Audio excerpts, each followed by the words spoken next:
মাসখানেক আগে ইউটিউবে মুক্তি পেয়েছিল মিউজিক ভিডিও চুরি ছামছাম। গানটি প্রকাশের পর থেকেই দর্শক মহলে বেশ সাড়া ফেলেছে। আকর্ষণের মূল কেন্দ্রবিন্দুতে ছিলেন বর্তমান সময়ের জনপ্রিয় অভিনেত্রী ও মডেল রুকাইয়া জাহান চমক। সামাজিক মাধ্যমে সেই লুকগুলো প্রকাশ হতেই ফের আলোচনায় এই তারকা। মডেলিং ও সাবলীল অভিনয়ের পাশাপাশি এবার আইটেম ড্যান্সার হিসেবে নিজেকে অনন্য উচ্চতায় নিয়ে গেছেন রুকাইয়া জাহান চমক। বিশেষ করে গানটি জনপ্রিয় হওয়ার পাশাপাশি আলাদা করে নজর কেড়েছে এই গানে তার সাজসজ্জা, লুক।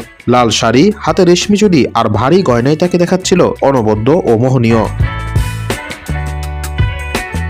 সদ্যই এই মিউজিক ভিডিওর শুটিং এর একগুচ্ছ চিত্র প্রকাশ করেন চমক, যেখানে তাকে কখনো নাচের মুদ্রায়, আবার কখনো পোজ দিয়ে, আবার ক্যান্ডিড ভঙ্গিমায় দেখা গেছে। চমকের এই লুক কতটা সাড়া ফেলেছে তা নেটিজেনদের মধ্যেই স্পষ্ট। একজন মন্তব্য করেছেন, গান, নাচ ও ড্রেস সব দিক দিয়েই পারফেক্ট, হাজারবার দেখলেও নতুন লাগে। আরেকজনের মন্তব্য, চমক যেন এক অভাবনীয় সৌন্দর্যের প্রতীক। আবার অনেক ভক্ত তাকে অলরাউন্ডার হিসেবেও আখ্যা দিয়েছেন। ফেসবুক পোস্টে চমক ভক্তদের প্রতি কৃতজ্ঞতা প্রকাশ করেন। গানটি ইউটিউবে 10 মিলিয়ন ভিউ হওয়ার পথে। কৃতজ্ঞতা প্রকাশ করে তিনি লেখেন, আপনাদের ভালোবাসা ও সমর্থনে আমি বাকরুদ্ধ। আমরা এভাবেই আরো সুন্দর মুহূর্ত তৈরি করতে চাই।